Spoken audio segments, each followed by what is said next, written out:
Lieutenant Jack Fuller squinted at his instruments as the reading appeared again. Something was out there beyond Jupiter's orbit, and it wasn't supposed to be. He adjusted the sensors on his patrol ship, the Intrepid, and confirmed what he was seeing. Command, this is Fuller. I'm detecting an anomalous object at coordinates 227 to 384 109. It's small, maybe 3 meters across, and it's not moving like a natural object. The response came after a brief delay. Copy that. Fuller, can you get visual confirmation? Attempting now. Jack maneuvered his ship closer, keeping a cautious distance. The object was dark against the blackness of space, almost invisible except for occasional flashes of light along its surface. I have visual. It's definitely artificial. Some kind of probe, I think. Jack took detailed scans as he circled the object. It was unlike anything in Earth's database, smooth, with no visible propulsion system, and made of materials their sensors couldn't identify. Most strangely, it seemed to be watching him back. Within hours, the United Space Command dispatched a retrieval team. The probe was carefully brought to the research station orbiting Mars, where scientists worked day and night to understand it. Dr. Susan Wright led the analysis team.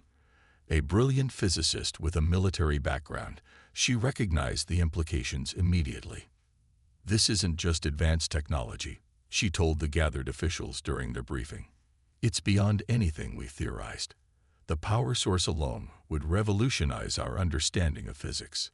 The probe contained no message, no communication attempts, but its very existence proved humanity was not alone. Earth governments united in unprecedented cooperation, preparing for possible first contact. They didn't have to wait long.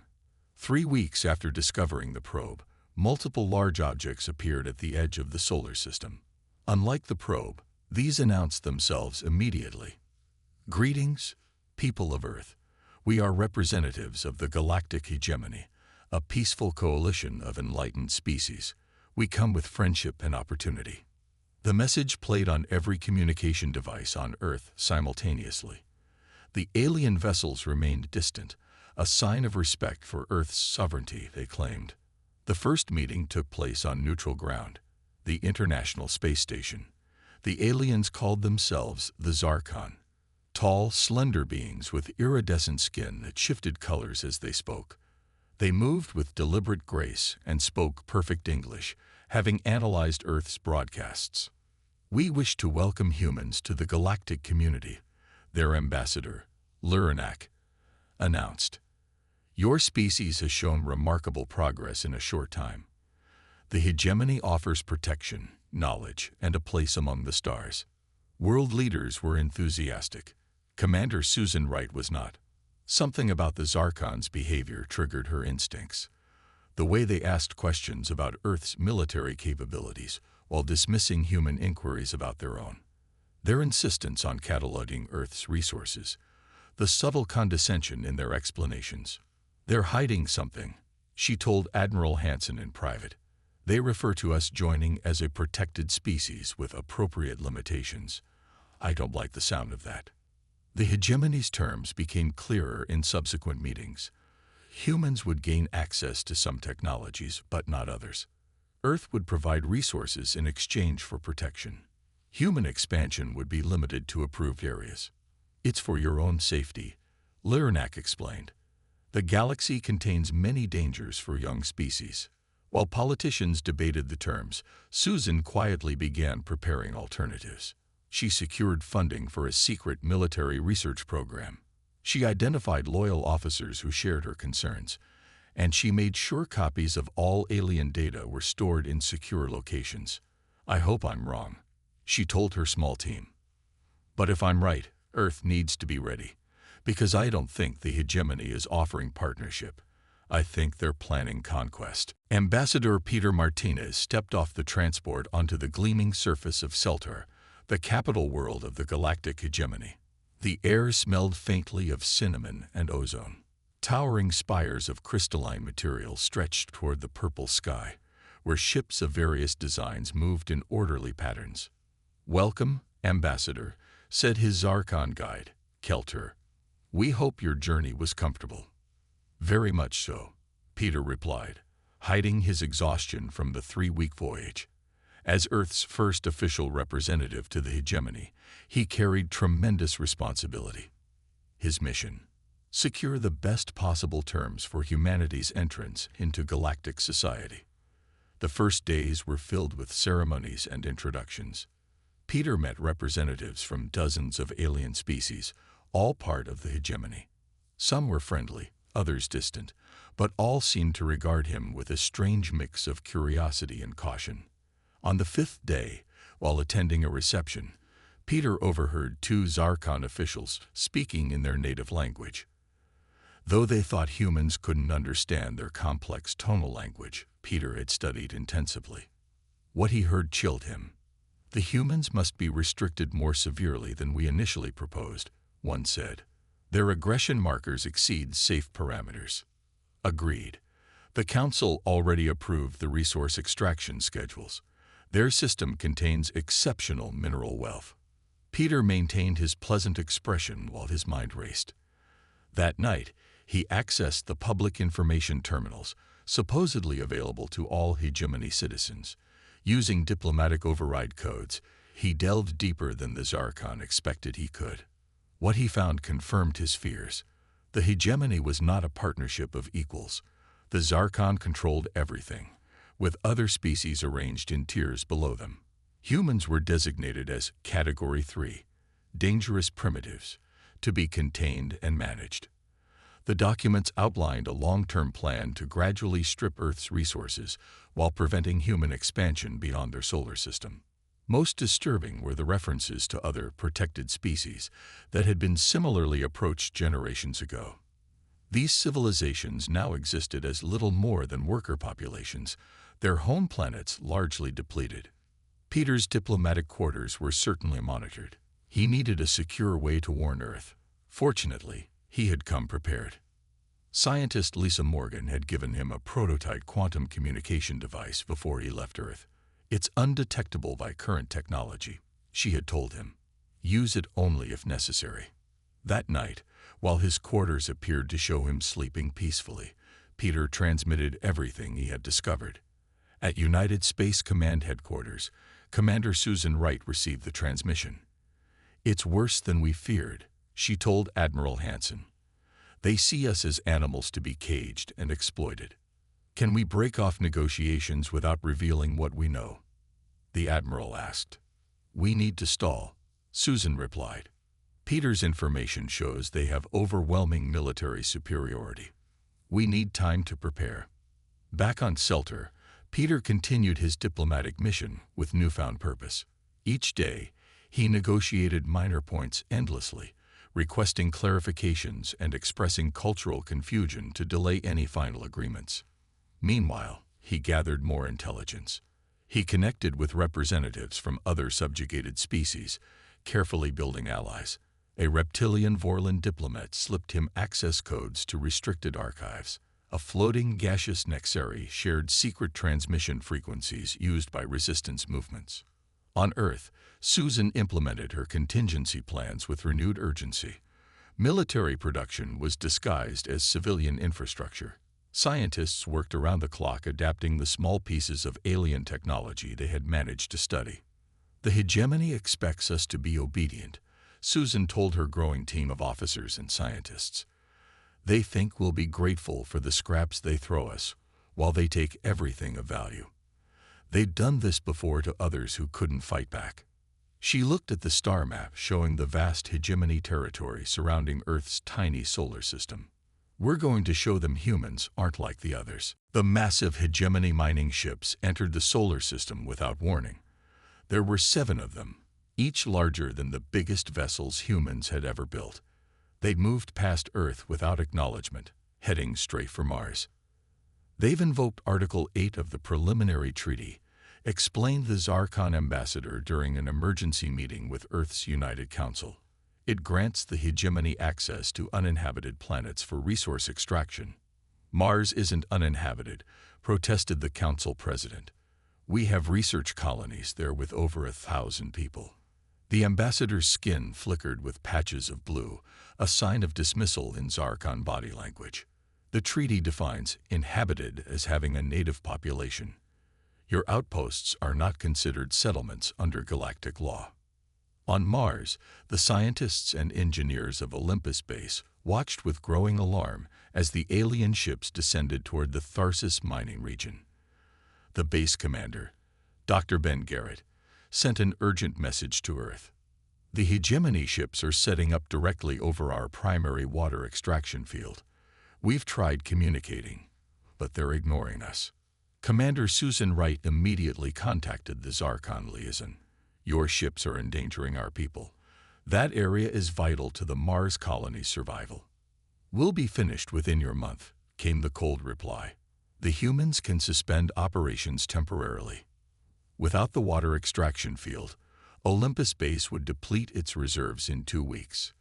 Dr. Garrett knew this and took action. He dispatched a small team on rovers to speak directly with the hegemony workers. The team was led by Alice Newman, the base's diplomatic officer. "We're not trying to stop your work," she explained to the hegemony foreman through her translator. "We just need access to the water processors for 4 hours each day." The foreman, a gray-scaled being from a species Alice didn't recognize, seemed sympathetic. But when he consulted with his Zarkon supervisor, the answer was immediate rejection. "Return to your base," the Zarkon commanded. "This area is now under hegemony control." Alice stood her ground. "Without water, our people will die." Surely the hegemony doesn't intend that. The Zarkon's skin flushed deep red. "Your species must learn its place. The resources of this system belong to the hegemony now. Your presence is tolerated, not required." Behind Alice, 20 other humans from the base had arrived in support. They began moving toward the water processors, not threatening, simply determined. The Zarkon supervisor raised a small device and spoke into it. Minutes later, a hegemony security vessel descended from orbit. "This is your final warning," the Zarkon announced.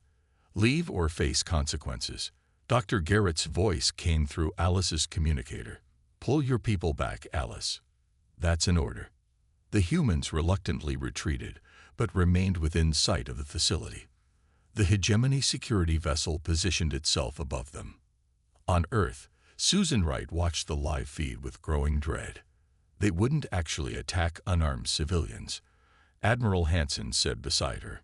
The feed suddenly flashed white, then stabilized, showing a smoking crater where the humans had been standing. The security vessel was already returning to orbit. Silence filled the command center. Then the casualties report: all 23 humans near the water processors, dead. The blast had also damaged part of Olympus Base, killing another 277 people as life support systems failed. The Zarkon ambassador addressed the stunned United Council less than an hour later. The unfortunate incident on Mars was caused by humans interfering with official hegemony operations. While regrettable, it serves as a necessary reminder of the proper order of things. Within the secure depths of Space Command, Admiral Daniel Carter accessed a sealed facility known only to a handful of humans. Inside was humanity's response to the threat they had quietly prepared for. The stealth vessel Defiance, equipped with weapons reverse-engineered from alien technology. "The hegemony believes we'll cower after their demonstration," he told the ship's crew. "They've mistaken human nature. Prepare for immediate launch. Operation First Light is now active." The crew nodded grimly. Revenge for Mars would come, but more importantly, humanity's first true strike for independence was about to begin. The Defiance moved silently through the darkness of space, its revolutionary stealth systems rendering it invisible to hegemony scanners. Captain Steve Rogers stood on the bridge, watching the tactical display as they approached their target.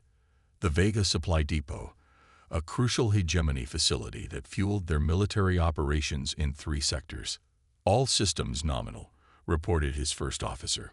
"We're 20 minutes from optimal strike position." The Defiance represented humanity's best-kept secret, a vessel built using reverse-engineered alien technology combined with human innovation. For 3 years, Earth's best minds had worked to create weapons capable of challenging the hegemony. The Zarkon believe we're primitive, Steve told his crew during their final briefing. Today we proved them wrong. When the Defiance launched its attack, the hegemony forces were completely unprepared. Human missiles, enhanced with gravity manipulation technology, tore through supposedly impenetrable shields. The depot's defenses crumbled in minutes.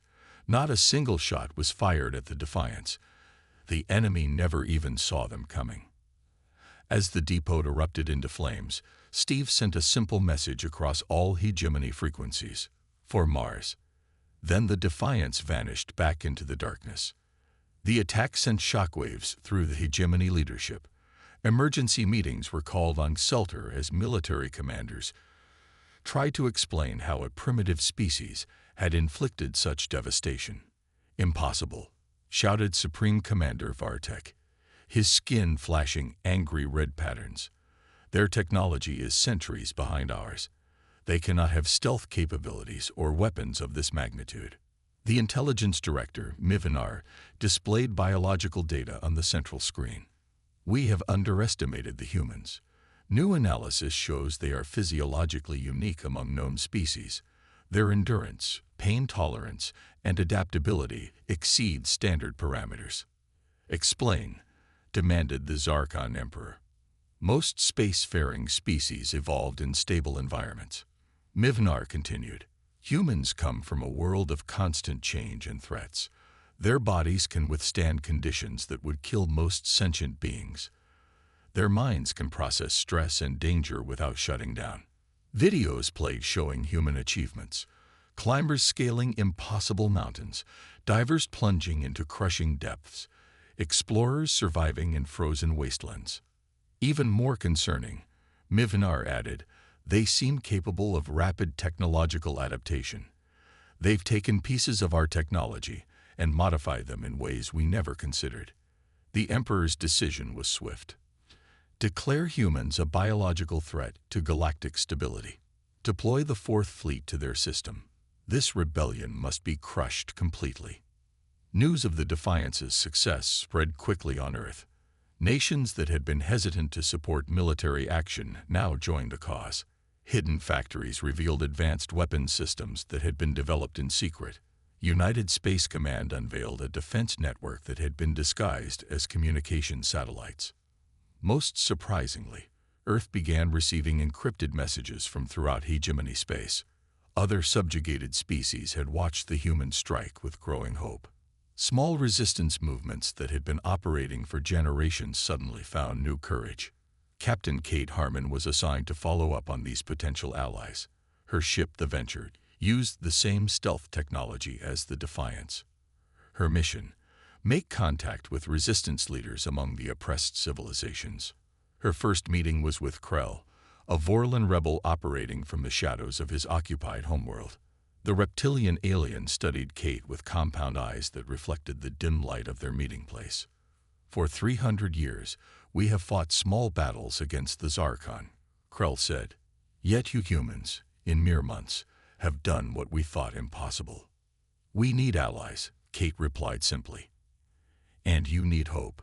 Krell showed her hegemony battle plans on a stolen data crystal. Their fleet approaches your world. They will not show mercy. Kate nodded grimly. We don't expect mercy. We expect victory. As she left, Krell stopped her with a clawed hand. There is a saying among the subjugated worlds: when predators become prey, the order of nature changes. Humans have made predators feel fear. Nothing will be the same again. The Fourth Fleet of the Galactic Hegemony emerged from hyperspace at the edge of the Sol system, an armada of 200 warships arrayed in perfect formation. Admiral Grekvar stood on the command deck of the flagship, his scaled skin shifting to confident gold patterns. Begin the approach, he ordered. Weapons charge, shields at maximum. The humans will surrender at the mere sight of our might. The fleet moved forward, their sensors detecting the primitive human defenses, a scattered network of small vessels and orbital platforms. Grekvar almost felt pity. This would not be a battle but an execution. Then something unexpected happened. The human ships did not form a defensive line as military doctrine would dictate. Instead, they scattered in seemingly random patterns. Before the hegemony fleet could adjust, the first wave of attacks hit from multiple directions simultaneously. Human vessels darted in at impossible speeds, fired, and vanished before targeting systems could lock on. Orbital platforms launched swarms of small, agile drones that sacrificed themselves to confuse hegemony sensors. What is this chaos? Grekvar demanded as 3 of his cruisers reported critical damage. Where is their command structure? Where is their formation? The answer came from his tactical officer. They're not fighting according to any known doctrine, Admiral. Each unit seems to operate independently, yet somehow in coordination. What the hegemony forces couldn't understand was that humans had spent their history fighting other humans. They had developed warfare not against technologically superior foes, but against equals who thought like them. This had bred an adaptability and unpredictability that the rigid hegemony military had never encountered. On the human command ship Valiant, Admiral Sarah Collins watched the battle unfold. "Continue Phase 2, she ordered. "Let's show them what we can really do." Engineer Ryan Phillips had spent months studying captured hegemony shield technology. What he discovered was remarkable. The shields operated on precise frequency patterns that, while nearly impenetrable to conventional weapons, had a critical vulnerability. If hit with exactly the right energy pattern, they would momentarily resonate, creating a split-second opening. The human ships now deployed Phillips' countermeasure. As hegemony vessels adjusted their shields to maximum power, the humans fired precisely calibrated energy pulses, followed immediately by conventional weapons. The results were devastating. "Impossible," Grekvar shouted as ships began exploding throughout his fleet. "Their weapons cannot penetrate our shields." What shocked the hegemony forces even more was the physical resilience of humans when boarding actions were attempted. Zarkon soldiers, used to quick victories against physically weaker species, found themselves facing enemies who continued fighting despite injuries that should have been incapacitating. A captured hegemony officer later reported, "They feel pain as we do, but they don't stop. Even wounded, they keep coming. And the sounds they make when fighting. Terrible battle cries that freeze the blood." After 18 hours of continuous battle, the Fourth Fleet retreated in disarray, having lost nearly half its ships. Never in the 1,000-year history of the hegemony had a containment action ended in such failure. News of the human victory spread rapidly across the galaxy. Species long dominated by the hegemony watched with growing hope. Among them, the Vorlon and Nexari reached out secretly to Earth, providing star maps showing critical hegemony supply lines and weak points. On Celtor, the hegemony capital, the Emperor called an emergency session of the High Command. How could this happen? He demanded, his skin nearly black with rage. The intelligence director displayed new analysis. Humans have another unique trait. Their ability to endure suffering is matched by their capacity for innovation under pressure. They adapted our own technology against us in ways our scientists hadn't considered possible. They must be destroyed completely, the Emperor decided. Assemble the Grand Fleet. We will burn their world to ash. But even as the hegemony prepared its next move, humans were forming alliances across the galaxy. Captain Kate Harmon's diplomatic missions had succeeded beyond all expectations. Species that had lived under hegemony rule for centuries saw in humanity something they had lost long ago: the will to fight back. The war was just beginning, and the spark of human defiance was igniting a galaxy-wide flame of rebellion. General Amy Patel stood before representatives of 7 different alien species in the secure conference room deep within the lunar base. The holographic displays showed star maps highlighting key hegemony military installations across 3 spiral arms of the galaxy. For too long, the Zarkon have ruled through fear and superior technology, she said. But technology means nothing without the right strategy. The hegemony has forgotten how to fight a real war, because no one has challenged them in centuries. The newly formed Free Systems Alliance was humanity's greatest achievement since the victory against the Fourth Fleet. Species that had endured hegemony rule for generations now looked to humans, the newcomers, the primitives, for leadership. Krell, the Vorlon resistance leader, spoke first. "My people were conquered 500 years ago. We have fought small battles, sabotaged their operations, but never dared to directly challenge their military might." "Because you were fighting alone," Amy replied. "That ends today." The Alliance strategy was unlike anything the galaxy had seen. Rather than engaging in traditional space battles, where the hegemony's superior numbers would prevail, Amy implemented what humans had perfected over centuries of warfare on Earth: guerrilla tactics on a galactic scale. Alliance ships attacked hegemony supply lines, then disappeared into nebula where sensors couldn't penetrate. They struck military installations using stealth technology, then jumped to hidden bases scattered across supposedly empty systems. Communication networks were disrupted, leaving hegemony commanders isolated and confused. The Nexari, gaseous beings who could survive in space for short periods, became perfect infiltrators. The machine-like Krell provided advanced computing systems. Each species contributed unique strengths to the resistance. But it was human battle doctrine that transformed these disparate forces into a unified threat. The concept of hit-and-run warfare was foreign to most alien cultures, where honor and proper military procedure had been ingrained for millennia. "You fight without honor," a captured hegemony commander complained to his human interrogator. "We fight to win," came the simple reply.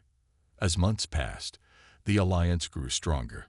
Planets that had been firmly under hegemony control for centuries began to rebel. The Zarkon Emperor, facing a crisis unlike any in the hegemony's history, deployed increasingly brutal measures to maintain control. "They're getting desperate," Amy told her war council after a particularly vicious hegemony assault on a civilian settlement. "They're showing their true nature to the galaxy." The Zarkon Emperor summoned his most ruthless commander to the throne room on Sultar. Supreme Admiral Kvex had earned his reputation through merciless efficiency, crushing rebellions on 12 different worlds throughout his career. "The human problem has grown beyond containment," the Emperor said, his skin dark with rage. "They spread their poison of resistance across our domains. End this, Kvex, by any means necessary." Kvex bowed low. "The humans fight like vermin, hiding and striking from shadows. But vermin can be exterminated if you burn their nest. I will target their homeworld directly." The Emperor's skin flickered with approval. "The other species must learn what happens when they follow human leadership. Make an example that will be remembered for generations." Word of Kvex's appointment reached Alliance intelligence quickly. The implications were clear. "He's coming for Earth," Amy told the Emergency Council. "Kvex doesn't care about military targets or strategic positions. He destroys civilian populations to break enemy morale." The Mithran representative, a crystalline being who rarely spoke, chimed with a sound like breaking glass. "Then we must prepare the greatest defense the galaxy has ever seen." Amy shook her head. "No. If we concentrate our forces around Earth, we play into his hands. We need something he won't expect." She turned to the holographic display and highlighted a specific ship in the approaching hegemony armada. "His command vessel. That's our target." Lieutenant Frank Williams, commander of the Alliance Special Operations Team, studied the schematics. A direct assault would be suicide. Amy smiled grimly. "Who said anything about direct? You're going to infiltrate his ship before the battle even begins." As Kvex assembled the largest hegemony fleet in history, the Alliance prepared its most daring operation.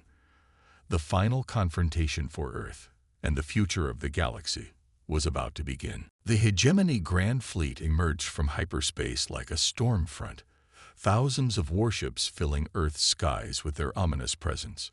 Supreme Admiral Kvex stood on his command bridge, gazing down at the blue planet with cold satisfaction. "Begin the approach," he ordered. "No communication, no warnings. Let them watch us come. On Earth, civilians huddled in shelters as the alien armada darkened the sky. Many believed this would be humanity's final day.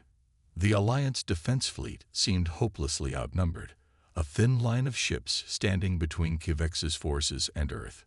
What Kivex didn't know was that Lieutenant Frank Williams and his infiltration team were already aboard the Hegemony flagship. They had smuggled themselves inside during a supply transfer 3 days earlier at the last refueling station, using Nexari stealth technology to remain undetected. Now they moved through maintenance tunnels toward the ship's central communication hub. Each member of the team carried a small device containing data collected over months of warfare, evidence of hegemony atrocities against civilian populations. "Are you sure this will work?" whispered Maria Garcia, the team's technical specialist. Frank checked his equipment one final time. "It doesn't matter if it works. What matters is that we try." Above Earth, the battle began. Alliance ships executed complex evasion patterns, while hegemony vessels pressed forward with overwhelming firepower. The human Admiral Helen Ross knew her forces couldn't win through conventional tactics. Their job was simply to hold out long enough for Frank's mission to succeed. Inside the flagship, Frank's team reached the communication center. The hegemony officers inside never had a chance to sound an alarm before being subdued. Maria immediately began working on the control systems. "I'm in," she said after tense minutes. "We have access to their fleet-wide broadcast system." Frank placed the data device into the console. "Send it all. Every channel, every ship." Throughout the hegemony fleet, something unexpected happened. On every view screen, in every communication system, images began to play. Not battle plans or threats, but documentation of what the hegemony had done to countless worlds. The massacre on Mars, the destruction of the Vorlon resistance city, the enslavement of the Tellarite children, the harvesting of living Nexari for their valuable gases. Many of the hegemony's own soldiers and crew members had never seen these images. They had been told they were bringing order and civilization to primitive species. Now they watched their leaders commit unspeakable acts against defenseless populations. Fex raged as he realized what was happening. "Cut all communications. Shut it down." But it was too late. The broadcast continued, ending with a simple message in every language used throughout the galaxy. "The hegemony doesn't protect you. It consumes you. Today, we offer another way." What happened next would be remembered in galactic history as the Great Turning. Across the hegemony fleet, ships began breaking formation. Some simply stopped fighting. Others turned their weapons on Kivex's command vessels. Communications flooded the Alliance channels. Hegemony captains offering surrender, requesting asylum, asking how they could join the fight against their former masters. Kivex watched in disbelief as his grand fleet disintegrated around him. "This is impossible," he whispered as his flagship's own systems began shutting down, sabotaged by Frank's team. The battle for Earth ended not with destruction, but with revolution. Nearly half of the hegemony forces defected in a single day.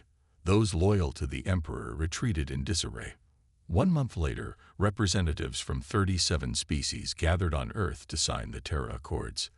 The Zarkon Emperor, facing rebellion throughout his former domains, had no choice but to recognize human independence and the formation of the Free Systems Alliance as a legitimate galactic power. As the treaty was signed, General Amy Patel spoke to the assembled delegates. "Today marks not just peace, but a new understanding. No species has the right to rule another. We are different, yes, in form, in history, in culture, but equal in our right to determine our own future." Across the galaxy, former hegemony worlds established new governments. The Zarkon, stripped of their empire, retreated to their home systems, their 1,000-year reign ended by a species they had dismissed as primitive. And in the diplomatic halls and military academies of 100 worlds, a simple warning spread among those who would seek to dominate others.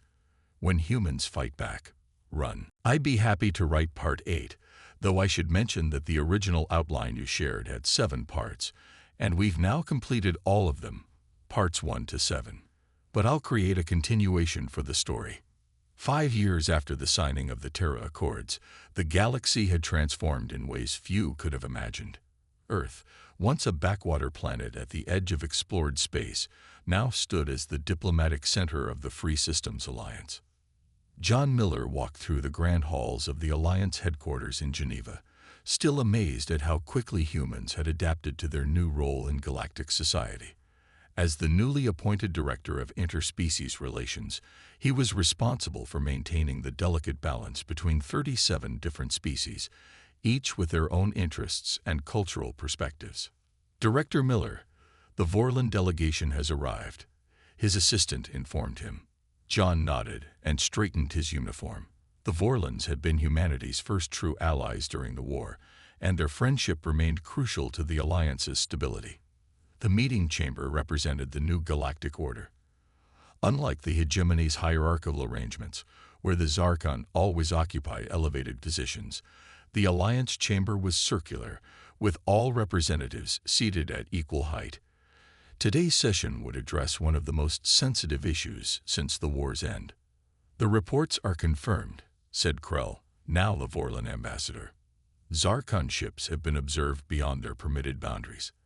They are rebuilding their military despite the treaty restrictions." Murmurs spread through the chamber. The Zarkon had retreated to their home systems after their defeat, their once vast empire reduced to a handful of planets. Some had hoped they would eventually join the Alliance as equals. Others, particularly species who had suffered longest under their rule, remained deeply suspicious. "We should strike now," urged the Tellarate representative, his tentacles quivering with emotion. Before they regained their strength, John rose from his seat. "We didn't fight to replace one empire with another. The Alliance doesn't launch preemptive attacks, even against former enemies." "Easy for humans to say," the Tellarate replied.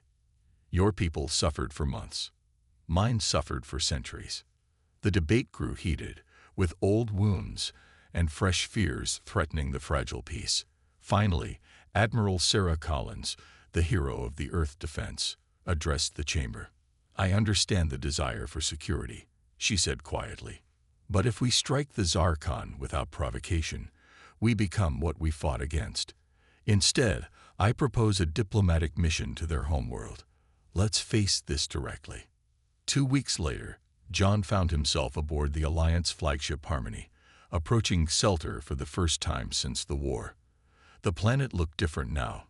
Fewer lights, less traffic in orbit, the once mighty capital diminished. The Zarkon Reception Committee awaited them in a simple building that had once been a minor government office. The Grand Imperial Palace stood empty, a museum to fallen glory. Director Miller, the Zarkon representative, greeted him. "You come with accusations, I presume." "I come with concerns," John corrected, "and an opportunity." He presented the evidence of boundary violations and military rebuilding, then waited for denials or excuses. Instead, the Zarkon leader's skin flushed with patterns John had learned to recognize as shame. "There is unrest among our people," the Zarkon admitted. "Some wish to restore the old ways, the empire. They build in secret, against the wishes of our current government. We lack the resources to stop them completely." John hadn't expected such honesty. "Then perhaps you need allies." The proposal he outlined was bold. Zarkon observers would join the Alliance, not as members but as participants in cultural and scientific exchange. In return, the Alliance would help strengthen the moderate Zarkon government against extremists. "Why would you help us?" the Zarkon asked. "After everything we did." John looked out at the diminished skyline of the former imperial capital. "Because the true victory isn't defeating an enemy, it's turning an enemy into a friend." As the Harmony departed Celtor, carrying the first-ever Zarkon cultural delegation, John reflected on humanity's strange journey. In just 6 years, humans had gone from an unknown species to warriors to peacemakers. The galaxy was watching to see what they would become next.